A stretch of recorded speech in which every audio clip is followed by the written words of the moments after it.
This is, as Jean-Luc said, the last session of the day, and you know what they say? We always save the best till last. So this is going to be a great discussion. We're going to talk about the global threats to cardiovascular health. What do we mean by global threats? Well, there have been a number of world events lately which have been global in nature, multifaceted, highly complex, difficult to solve, and all of them have an impact on health. Their burdens are felt most in low and middle income countries. Climate change is the obvious one that comes to mind, and we're going to be hearing during this session about how planetary health impacts on the health of the human population. But it's by no means the only threat. There are wars, natural disasters, the migration crisis, the pandemic, all of them impacting on cardiovascular health, and all of them with a disproportionate impact in low and middle income countries. So keeping cardiovascular health at the top of an agenda which has so many competing priorities is really difficult. So I am delighted to say we have a wonderful panel of speakers who've all had experience with these kinds of global challenges, and together we're going to explore how we keep cardiovascular health and cardiology healthcare and how we make that adapt to these kinds of difficult situations. And of course, they'll be taking questions from the audience a little later on as well. So without further ado, let me introduce our panel. We have Melvin Anyango Otieno, the founder of Planetary Health Eastern Africa Hub. Come on up, Melvin.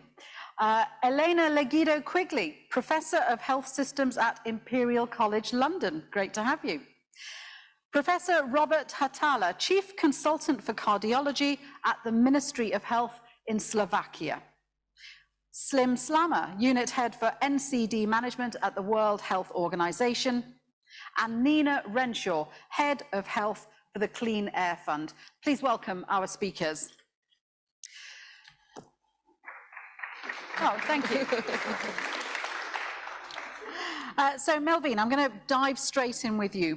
Planetary health. So this is a huge alliance that links human health with the health of our planet. And obviously we know that climate change is one of the biggest challenges facing us today. So tell us about planetary health and how it links to cardiovascular health.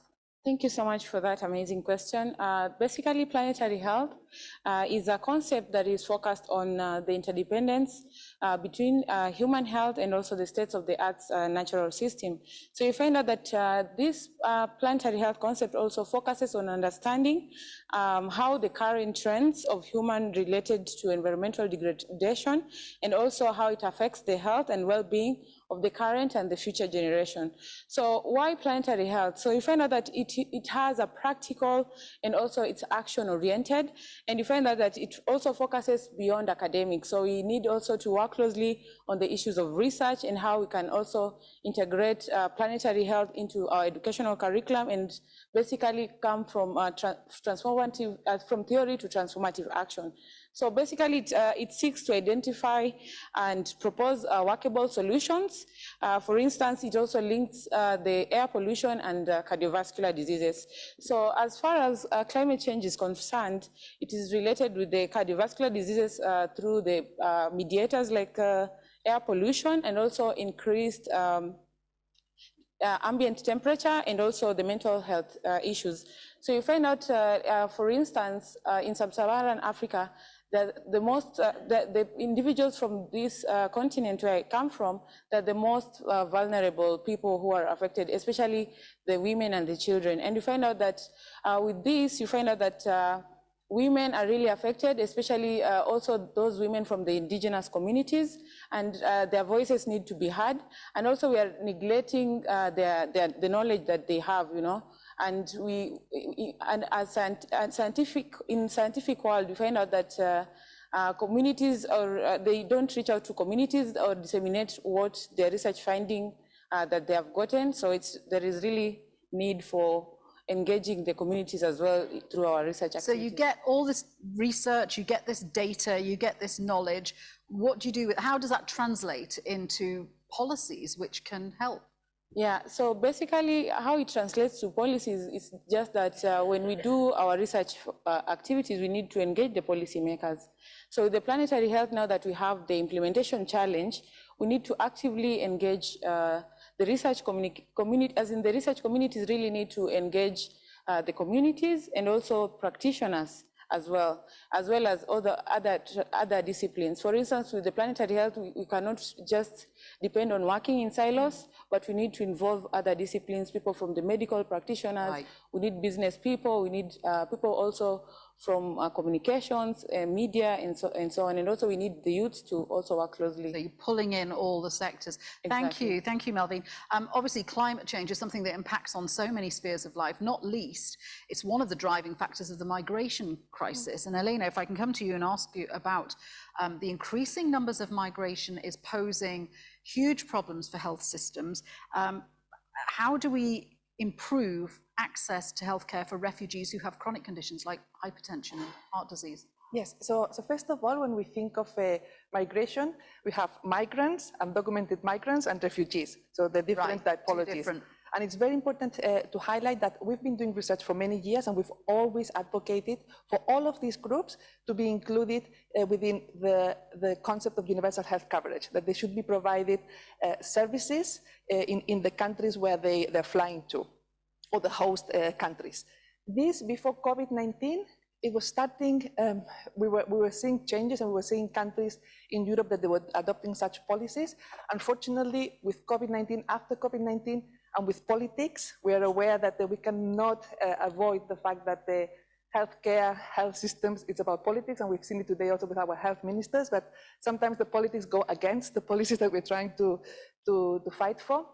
And in this case, particularly in Europe, we're seeing that. So there's a move, post-COVID societies in some countries, they're more separated, there's more disruption, and there's a movement towards excluding migrants from the health system and excluding refugees. So to name an example, and I'm sure you're aware of that, the Stop the Boats policy in the UK, it doesn't help this idea of integrating refugees and migrants into the health system. Now, in terms of NCDs, of course, one thing is to include migrants or refugees into the health system and provide services, but NCDs is a huge challenge. And it's for migrants, once they access the system, in many cases, just to give you an example, for example, in Singapore, where I used to work, we have a lot of construction migration workers, and they have to, the employers, they have to pay for an insurance, and they only cover for emergency services if they fall or something happens to them. The moment that they have cancer or they develop an NCD, they return them back to their countries. Right. So that's really one of the key challenges. Yeah, and we know that the issue of migrants, refugees is mired in politics as well, so yeah. it becomes even more difficult. You mentioned COVID there, and I don't think we can have any conversation about healthcare without mentioning the impact of COVID on health systems. How did it affect non-communicable diseases like cardiovascular disease, and is that impact still being felt? Yes. So in terms of, because what we want to say in this panel also is that we want to break the silos, and in the work that I'm doing, I work on refugee health and migration, but also on NCDs and also pandemic preparedness. And one of the key issues, I was working for the independent panel doing an assessment of 28 countries, and we did a review, very diverse, and it's very difficult to draw conclusions. We did see that overall countries, the health systems were not prepared to face with the pandemic, although there were exceptions in those countries where they managed to have good leadership, community involvement, and multi-sectorality in terms of bringing the different sectors together. Now, in terms of NCDs, there was a very good analysis done by WHO looking at more than 100 countries, and the key challenges were closure of services for rehabilitation, elective services for NCDs were cancelled, and the population itself cannot, because of lockdowns, they could not access the services, and then huge limitations of human resources because they had to move from NCD services to COVID-19. These were the key challenges that they were reported, and now what my key message here is that now we are in the process of pandemic preparedness. Now we need to prepare for the future, and these challenges need to be resolved. Yeah, we've got to learn the lessons of what happened. Yeah. Thank you very much indeed, Elena. Let's stick with the pandemic. Robert, as a cardiologist, you must have seen the impact of the COVID pandemic that it had on cardiology and cardiovascular diseases. Tell us what your experience was in Slovakia. Slovakia was one of the countries which was relatively badly hit in terms of excess mortality. The excess mortality in my country was, the estimates are between 20 to 25,000 people. And compared, for instance, to Denmark, which is a country with similar population and similar surface, it is about 20,000 more. So, of course, the question is, why did this happen? And I think we were, not only in my country, but everywhere in the world, we faced a double challenge because we had to deal with two pandemics. One pandemic was a pandemic of COVID, of the new coronavirus, and the second pandemic was the pandemic of fake news and so-called alternative facts. Yeah. So this is a very difficult combination because under these circumstances, the population gradually loses confidence in authorities which are supposed to guide all the anti-epidemic activities. So I believe this was one of the reasons which happened in Slovakia. When recently an interesting analysis was published regarding this excess mortality and compared, among others, what was the excess mortality in cardiovascular patients compared to cancer patients.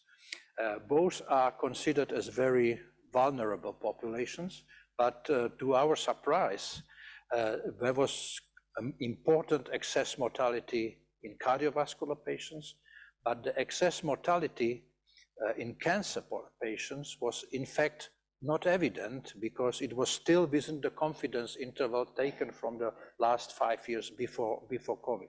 So what might be the interpretation of this? In my opinion, it shows that cancer patients are very probably more adherent to the principles of anti-epidemic behavior. They follow the recommendations of the experts because they feel their immediate threat. Cardiovascular patients are different. I think cardiology became a bit a victim of its success because many people believe that, okay, if you get a major event like a myocardial infarction or a stroke, then okay, you get into the hospital within 1 hour and we'll open your artery, take out the clot, and that's it. And that's it. And in 3 days you are fine. But this is not as simple as that. So I think the lessons from COVID, from myself, but not only for our country, are that we really need to, and this is, I believe, the major risk factors for all cardiovascular diseases, is lack of education, is ignorance. So we need to teach even on the elementary school how the general publics, already the children, how our body works, how human body works, so that they understand the risks of long-standing diseases which are for decades do not cause any symptoms, do not cause any problem, like hypertension. So this is one point. The second point is, and which was interesting to see in Slovakia, we have the cardiovascular care is centralized in 3 major institutions who are physically separate from large university hospitals. So this improved a little bit our situation. So I would say the reduction in all the procedures was around 20%. So this points out to the fact that really we have to prepare for the next pandemics, which will come for sure. Yeah. And one of the measures we have to take, we have to redesign our hospitals to be more adaptable to this threat of infectious diseases. And I would say we must create a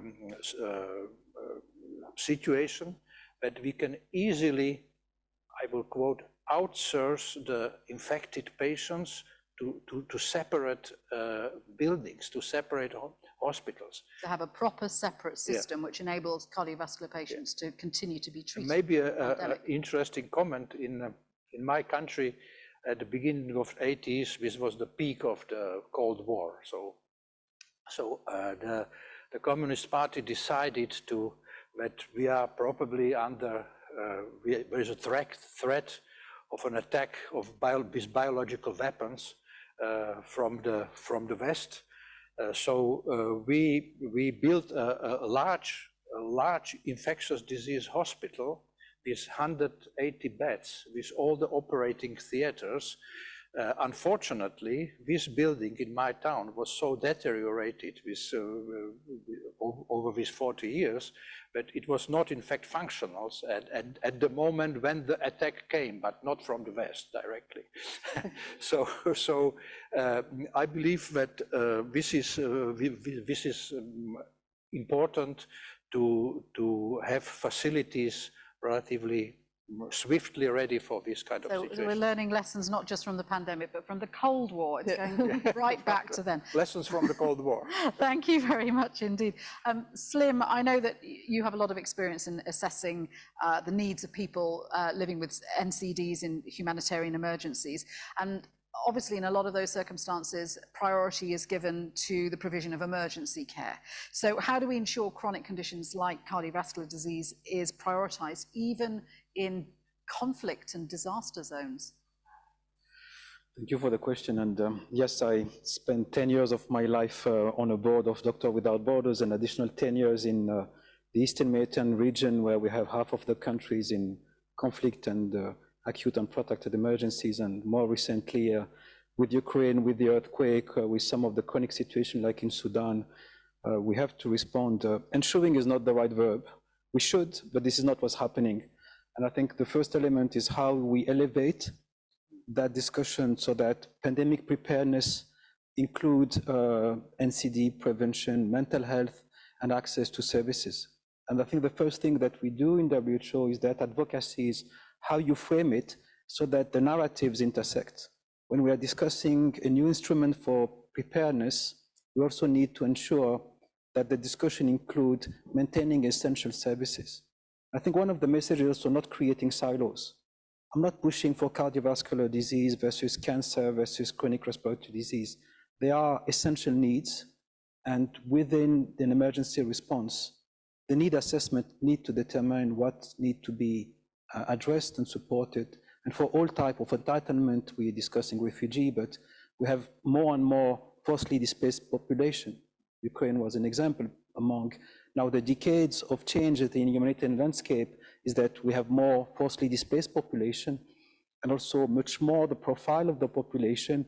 When you have 30% of population with hypertension, 5 to 15% have diabetes in a community, for sure you will find NCDs as a major problem in humanitarian responses. It has been neglected, and those decades of neglect have, I think, there was an op-ed from Richard Horton last year, and it said the best thing that could ever happen in terms of preparedness for the next pandemic is to address NCD, is to be able also to take into account that more and more the profile of the population evolving, you will have to address that aspect of maintaining essential services.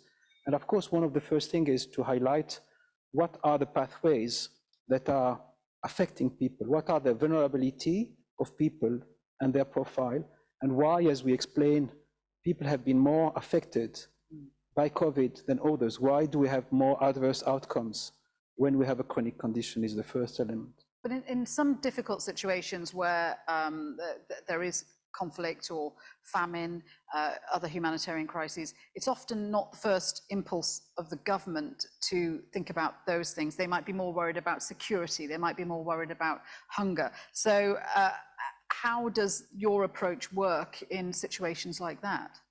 Let's take maybe two concrete examples. Ukraine, before the conflict. It's a quite middle-income country, have already developed a strategy on NCD. More than 80% of the cause of death are related to non-communicable disease. And the government was responding to that already. So the baseline is different. We take now Sudan, Afghanistan, Somalia.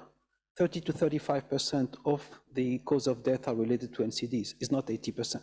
So the level of attention for this agenda is less, which means also that the system in place determine what you have to do to support the country. In one extreme, you have somehow to substitute the government, and the basic services are already not there, which actually compound the situation. In other places, even in Ukraine, I mean, over time, when the system have at the beginning been really hit, we have also to supplement and support to maintain at least existing services. So the response needs to be differentiated. But the main message is that what pre-exists determine what you can get, and when an emergency hit, it actually just create more, and it weaken even more the pre-existing system. So the main response for preparedness is to build resilience, is to build even primary care system. The foundation of resilience is also to be able to offer those basic services as part of these universal health coverage packages. In all countries, it requires contextualization within a fiscal space, within what the country can afford to do, but we need to start somewhere and think basic element about hypertension program or diabetes seems to be totally disconnected for emergency. They are the core. Yeah. So being able to put this in place is the first defense for any type of emergency. So that was really interesting. Thank you very much. Nina, let's talk about air pollution. Air pollution, a major risk factor for cardiovascular disease. What, in your opinion, should governments be doing to try and bring down those levels of air pollution? Thanks for the question. And air pollution is something that intersects a lot of the issues that we've been talking about on this panel. If I tell an audience of cardiologists, cardiovascular disease professionals, if there's one intervention that can cut your caseload by a quarter, that can slash the costs for health systems, and that can increase population resilience to pandemics like COVID-19, I guess you'd sign up for that straight away, as doctors, as health professionals, hopefully as politicians. And clean air is that intervention. It offers such a tangible difference to what we can offer in terms of cardiovascular disease, disease burden. If the politicians that were on the ministerial panel this morning, if they're serious that prevention is better than cure, if they're serious about turning off the taps and not trying to mop up the flood, then they need to be acting on air pollution, because it's driving a quarter of cases of cardiovascular disease and a bit more than a quarter of cases of stroke around the world. That's 3.5 million deaths around the world every year, and half of the deaths worldwide attributed to air pollution. We're talking about cardiovascular diseases. So this is massive, and yet it's been relatively neglected, I think, as a risk factor across NCDs and also CVD. So what should politicians be doing to reap the benefits of that magic bullet? Basically, 3 things. The ministers this morning, I noticed, were very comfortable talking about education, education, education, behavioural change, and so on. Not so much the case for air pollution, maybe as for other risk factors, tobacco. Here it's regulation. So the buck really does stop with the ministers. We need a health in all policies approach. So we know ministries of health, they probably are not signing off on the pieces of legislation we need. It's going to come from energy, transport, agriculture, environment, housing, planning. So it really needs a kind of task force approach, a whole of government, leadership from the top, presidential commissions, this kind of thing, to take it on at the scale that it needs to be attacked, basically. But also there are, learning from what's happened in the world. If you visit London now, having not visited for the last 10, 20 years, the difference is enormous. I used to go on, school trips, and you knew that, my asthma would flare up. I would have a whole day of headaches, and it's just not like that anymore. But similarly, Jakarta, Mexico City, Beijing, there have been cities that have made huge strides and implemented policy packages. So we know that there are recipes for success. I mean, it's still pretty bad in some countries. Yes, I should say, a lot of my family are in Delhi, and every summer they whinge about the pollution, and it's a really serious problem. Are you seeing positive trends? Are you seeing, where is it worst, and is there actually some movement towards reducing those levels?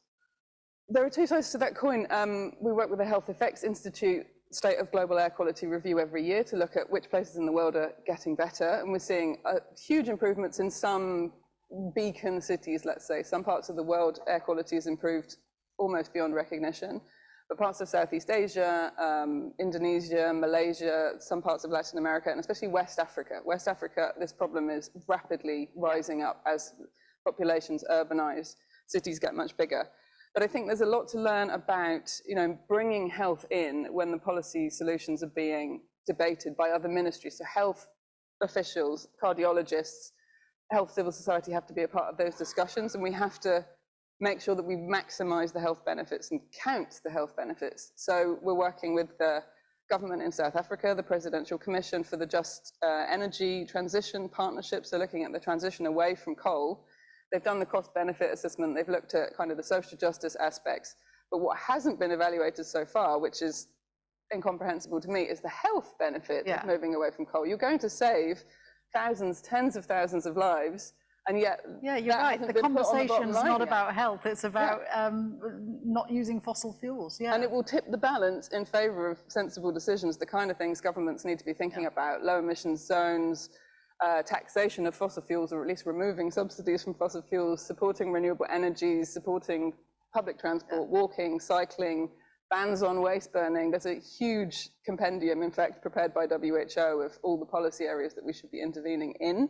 But let's think about, the economic and health benefits. Well, that leads us nicely into talking about possible solutions. Thank you, Nina. Let's look at how global risk factors can be mitigated. Slim, I'm going to start with you, because in situations where there are ongoing humanitarian crises, you've talked about what the priorities should be. Are there international guidelines which help countries or support countries in implementing services under those kind of conditions? So as I said, we started to have it on the radar. Last World Health Assembly, we have for the first time recommendation about how to design programs for maintaining essential services for people with NCDs. So these are kind of global recommendations that we start. We are working on an operational manual on NCD in emergencies that would be released by the end of the year. We are trying also to work now on specific guidelines, clinical guidelines for the next biennium, on adaptation of clinical protocols for diabetes, hypertension in particular as an entry point. So there are some elements that we are trying to put in place, but there are a lot of partners, of course, and international NGOs that have already set up operational guidance and clinical guidance. But I think for member states, they often refer also to some of the recommendations coming from WHO. So we are trying to step up our response. One of the most important things is really to understand how an emergency unfolds. And the NCD community, the clinicians, don't know how to do it. I'm an internal medicine specialist. It took me 20 years to understand really how you address priorities in a given context. In Ukraine or in Yemen or in Somalia, you need to have an understanding and the intelligence of the health system, on the political system in place, on being able to work between belligerent lines like we were doing in Yemen. Is something that is more than clinical knowledge. It's diplomacy of health in conflict settings, in situation of emergency. We are heading next month to the Barbados, where we have a very interesting discussion now across the 6 countries, the small island development states, around the intersect of climate change, emergency preparedness, and NCD and mental health. This is where we would like to see things happening. If there is one place in this planet where we need actually to bring that convergence, perhaps the 6 countries are probably the best example of where we can collectively work on those elements in a more cohesive way. Elena, do you want to add to that in terms of how, what do countries need to support their response towards cardiovascular disease in the face of all these, everything that we've been discussing, all these crises? Is it a question of more resources, more international help, better grasp of AI, digital health? So I think right now we have a huge opportunity, because I think after COVID, I always try to have a positive message. After COVID, I think most countries have agreed that we have to reimagine our health systems. So we need reforms. Of course, the attention is not going to last very long, so we really need to take that advantage. And by that, we mean strengthening primary health care, addressing the human resources crisis, multisectorality, and above all, involving the community. And when we talk about listening to patients, no, it's not enough. We need to do co-production, and many countries are already starting to do that. So it's co-producing our health services with communities, patients, and families also. So that is key. The negative message or the worrying message that I wanted to give to the group, and it was highlighted today also. We were discussing about the brain drain. The not so good news is that if we look at Europe now, so human resources should be a priority, definitely, because if we look at Europe right now, there was an analysis done of 12 countries, and 40% of medical doctors are 55 or over. So think about that. In 10 years' time, we're going to miss 40% of medical doctors. Wow. So that with the brain drain, so that's an area, but we still have time to plan. We've got around 5 years to plan, so that should also be a key priority, human resources. Robert, if there was one thing you could do in the face of the next pandemic, heaven forbid, but if and when it happens, what one thing would you do to make sure cardiovascular diseases aren't ignored?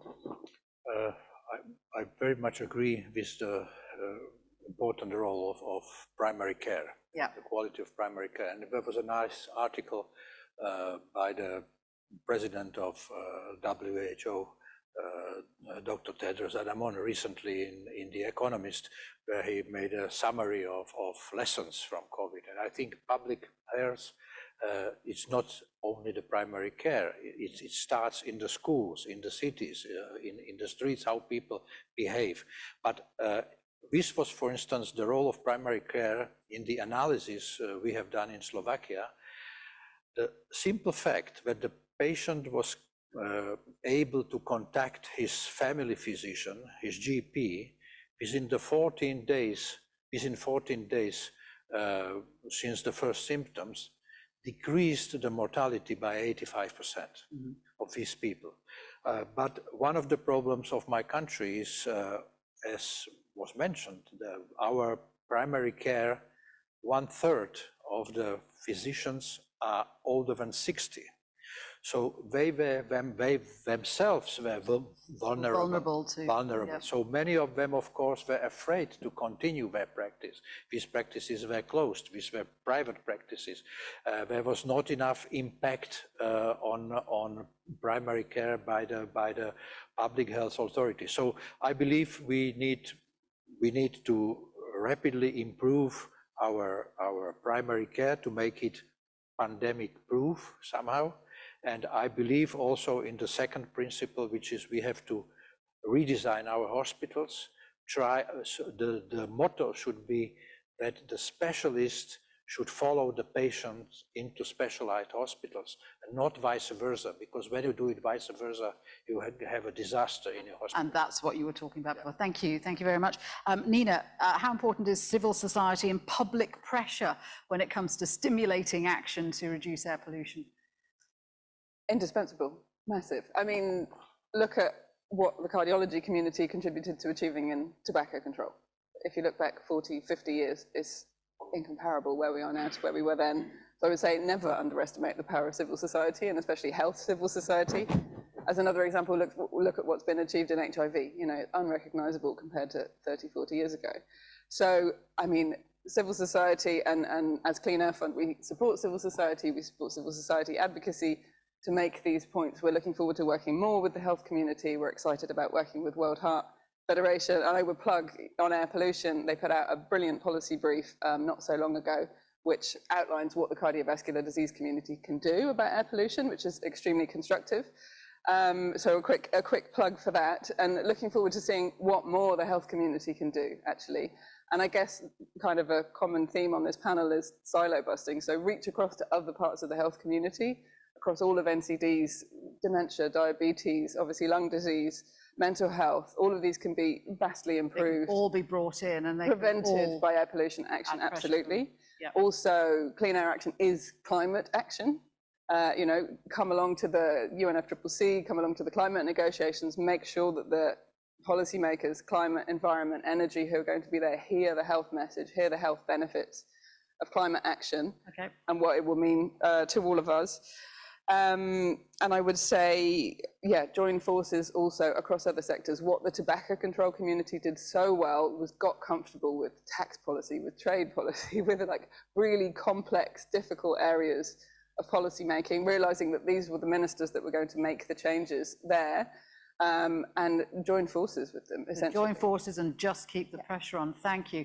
I'm going to ask Melvin one last question, but then we're going to take questions from the floor. So if you have those ready, that would be brilliant. Melvin, I know that you work rather brilliantly to inspire the next generation of planetary health ambassadors. I love that term. How important is that for the future health of the global population when it comes to finding solutions for things like reducing the burden of cardiovascular disease? Thank you so much for that question. Actually, the Planetary Health Alliance organization has really been giving the youths across the globe opportunity to be a campus ambassador. This is a one-year program whereby the ambassadors or the students are engaged in activities with their local communities and also to strengthen or promote planetary health within their communities. So through this opportunity, we find out that the youths are able to do activities that cuts across these issues of cardiovascular diseases. An example is some students in Kenya have really been doing sports for health activities and also just engaging the communities in other relevant ideas and so on. So another thing is that through our ongoing project, Sophia, Strengthening One Health and Planetary Health in Eastern Africa, we are trying also to empower the youth by supporting them through exchange programs. So we have summer school programs that they're actively engaged in it. And also we invite them in regional or national conferences so that they can share their case studies so that they can learn from each other. Because through exchange programs, the students from Africa and other global South individuals could also learn from students from the global North. So it has really been an amazing opportunity to support these students across the campus ambassadors across the globe. And we are so grateful with the Planetary Health Alliance with coming up. Does sound very fulfilling, yeah, and a great project to have. Thank you very much indeed for that. Questions from the floor? Thank you. Go ahead. Thank you very much. Kenneth Connell, Health Caribbean Coalition. So all of the panelists have emphasized the change that occurred during COVID-19, the lessons to be learned from that and how you've modified, but you've really stressed on health systems at a national level, which is acceptable. I just wanted to know was what geopolitical solutions that you've observed during the COVID-19 pandemic that you think are kind of urgently needed in the NCD agenda? If you had a magic wand, what would you say that we could use immediately from the geopolitical response to COVID? That's a great question because, of course, there was so much cooperation and collaboration, wasn't there, during COVID? Who would like to take that question? Slim? Yeah. Some element, I think, expose our vulnerability, but also expose somehow our ability to move fast. The technology in particular, I mean, the ability to put the vaccine. I mean, we'll have a discussion during the week to come with a lot of delegation, including, I think, the Ministry of Health of Egypt and other about the mRNA technology. Now the mRNA transfer, I mean, technology is something that we are trying to harness beyond the COVID vaccine to cancer medicine, to insulin production. So we are building on that platform that actually have emerged during the COVID. So it's one example perhaps of where we could harness solidarity across the globe on that and perhaps address the inequities that still are prevalent related to the distribution of the vaccine. The second aspect perhaps would be also the digital health transformation, but also the divide somehow that is still there. And I was a couple of days ago in India, in Delhi, in the city, and under the G20, India is we're hosting a health meeting, but they were also calling for a new digital health initiative to bridge the gap. And we have seen how much, at least for NCD and even beyond, digital health and mobile application were really helpful to also support the communities. Where we see still a gap is on the use of telemedicine, for instance, in many parts of the globe, as a substitute to mitigate, I mean, the disruption of health services. But these are two examples of opportunities that could be harnessed that really emerged after the pandemic. Yeah, digital health was something that was massively taken up during the COVID pandemic. And I think there were a record number of innovations and apps and technology that emerged during that time. Robert, can I ask you, did that make much difference in Slovakia when it came to monitoring heart conditions? Yeah, I believe that I will start with the last point with telemedicine. I think it's also linked to the point I mentioned, and this is education. That means we need better health literacy, but we need also better digital literacy. This is not quite the case, especially among the most vulnerable, among the older people. So we have to work on that. I believe this is something important, which can improve things. And really, it was very obvious in our experience that even call centers were already helpful. We have tried to establish call centers where young doctors or medical students who were accordingly educated, who would be able to give advice to patients, not to panic, and how to behave. So this is for me something we should much intensify our efforts. Looking at more. Great, thank you very much. Question at the back? Yeah, thank you very much. I'm Elvis from Yaoundé, Cameroon.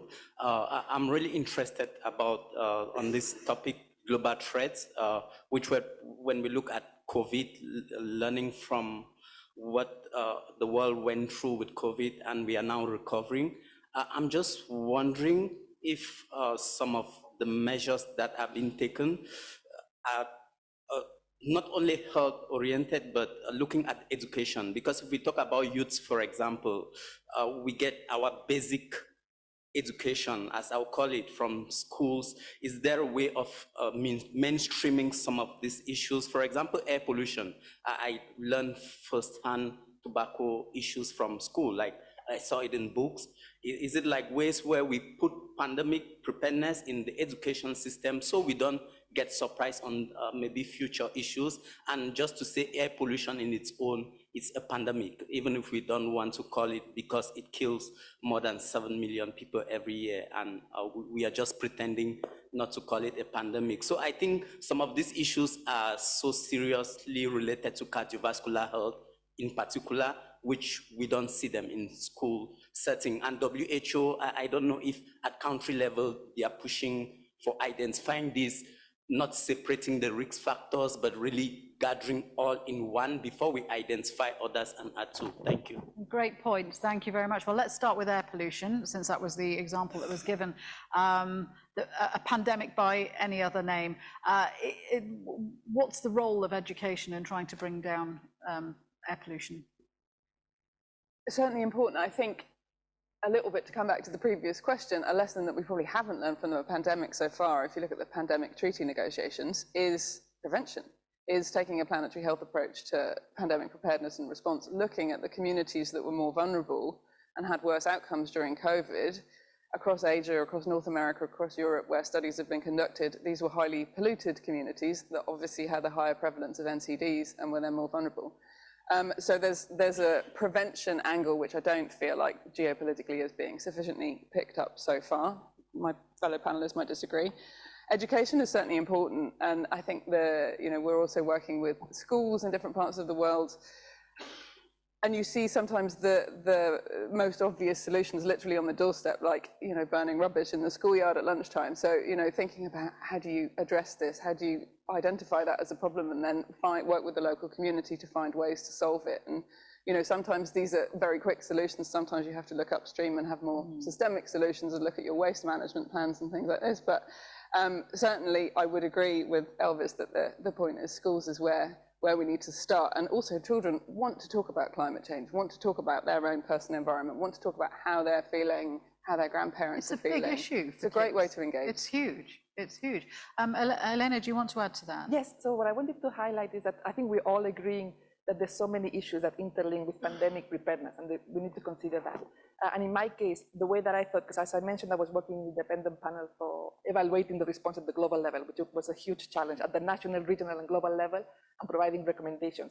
So one of the key recommendations was that for the future, we needed an independent monitoring, evaluating mechanism. There's going to be several. I know the WHO has a few, but in terms of thinking of my own contribution, I thought we just launched recently a Lancet commission, which is called PRIME, and it's looking at pandemic prevention, response, monitoring, and implementing. And what we're trying to do there is actually I've invited 40 commissioners from different backgrounds. So there's 5 experts on pandemic preparedness, there's 3 experts on NCDs, AMR, TB, health systems, behavioral, economists. So either it's going to be a complete success or we are going to end up killing each other. But I think it's worth trying to get everybody together and really to bridge these gaps. And actually, Pablo Perel, who is a professor, he's here in the room. He's one of our commissioners. So bridging the gaps. Excellent. Melvin? Yeah, thank you so much. I also wanted to add that there is need for synergizing One Health and planetary health concepts. So a good example is from the Eastern Africa community. We have tried to also partner with the people from Germany, from the German Climate Change Alliance organization, especially under the Planetary Health Academy. So right now we're trying to come up with a planetary health toolbox, and some of the topics we're kind of looking at is also the COVID-19 preparedness and also issues to do with air pollution. And this toolbox will really be helpful for universities that are interested in embedding planetary health and climate change as a course to university students, especially. So a toolbox that any university can apply for? Yeah, they can use it to acquire resources that are relevant when they're reviewing their curriculum. That's really interesting. Yeah. Okay. And Robert? Yeah, maybe just one point. There is one common denominator when we talk about situation with cardiovascular health and preparedness for next pandemic. And this is what happened in my understanding, maybe in a couple of last years, that there is a lack of trust in science. This is, I believe, very important, and we have to work on that. And it doesn't matter if it's about the role of cholesterol in atherosclerosis, or about the role of vaccination, mRNA-based vaccination. I think this is something the whole, not only medical community, but also politicians have to work on that to support trust in science. And if you look in countries which are very successful, like for instance Denmark, there is an enormous trust into science and enormous trust into political structures. So this is, I think, what we badly need. Thank you very much. We're coming to the end of the session, so I'm going to leave the last word to our panelists. I'm going to put the same question to each of you, if I may. What do you think should be the priority for decision makers when it comes to delivering cardiovascular care in such challenging conditions? Melvin, let me start with you. So I think that there is clear scientific evidence for climate change and the impact to human health in relation to the cardiovascular diseases. So we see that the international policies and also national policies are very relevant. And as a respected members of society, we see that we need scientific evidence to the patients and also clinicians to be well positioned so that they can advocate for the importance of addressing climate change and other planetary health issues. Melvin, thank you very much indeed. Elena? Yes, so I think following the comment I made earlier, I think we have a chance of reimagining health systems. So I think we really need to assess, and each country, because of course it's also contextual, what needs to be changed, and the idea of co-production, that we involve patients, we involve communities. And being an academic, I also would like to suggest that there's a lot of research that is still needed, and particularly I didn't have the chance to go through it, but for refugee health and cardiovascular diseases, I'm an editor of a journal, and I had a quick search of how many papers we've got published on the topic, only 3. Wow. So we really need to do research in that area, and I'm hopefully going to launch a special issue on NCDs and migration following on this meeting. So that's a practical action from my side. Excellent, we look forward to that, thank you. Quite right. Robert? Very difficult question. I believe what we very much need is better partnership and better collaboration. We have collaboration between clinical sciences and basic sciences, between academia and clinical medicine, but we need more partnerships, more collaborations. We need patients' organizations, we need politicians, we need, of course, industry. So, if we can achieve to act in line, so I think we can succeed. And I would say in a very simplified way, for cardiovascular health, of course, there is an enormous law of genetics and factors which we cannot influence. but we have to fight the basic, I would say, features of human nature. And this is also laziness. Yes. So both intellectual and physical. Thank you very much indeed. Slim. Yeah, I will join some of the previous comment. The first thing is really, whatever we do, we need to contextualize and take into consideration what are the people's needs where they live. I just came back, as I said, from Delhi. The government of India just announced a bold initiative of putting 75 million people under treatment for diabetes and hypertension at the primary care level, using community health workers like ACHAs, using digital health technologies across the continuum, strengthening the information system to be able to create that follow-up of the people that are in need of treatment. These are the kind of move, and I think the foundation of preparedness is really more resilient health systems through primary health care approach, involving communities as an entry point. We have tools for emergencies as well in acute response, but we cannot keep on moving just on humanitarian responses. We have NCD kits that have been developed now, that have been widespread use across the globe, but these are fixes for supply chain disruption. They are not fixing systems. They are not addressing, the need of the community. So the more sustainability, I think, is that nexus between humanitarian response and the more sustainable development that take into consideration climate change, the various, complex emergencies. We cannot have simple solutions. They will never be simple, but I think they need to be more and more contextualized, involving the communities where they are. Yeah, more collaboration, less fragmentation. Thank you, Slim. Nina. I think maybe two things. Build the bridges that we've all been talking about on the panel, between silos, between sectors, between specializations.